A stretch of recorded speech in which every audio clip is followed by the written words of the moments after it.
Kabanata 11. Ang tagapagligtas.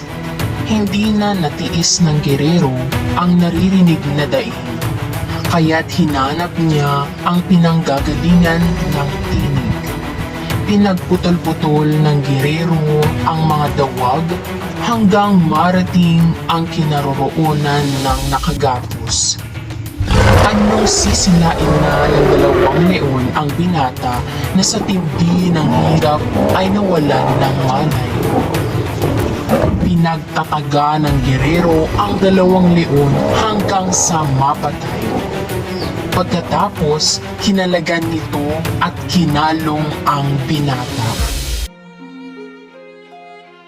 Kabanata 12. Atas ng Langit. Nang matauhan ang binata, si Laura agad ang unang hinanap.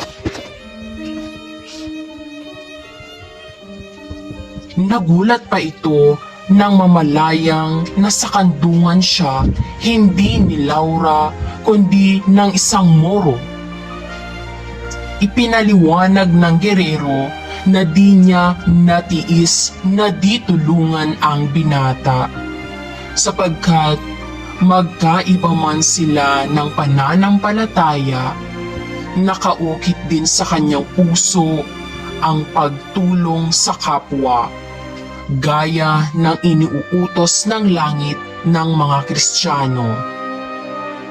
Sa halip na magpasalamat, isinagot ng binata na higit pang ibig niyang mamatay sa laki ng hirap na dinaranas.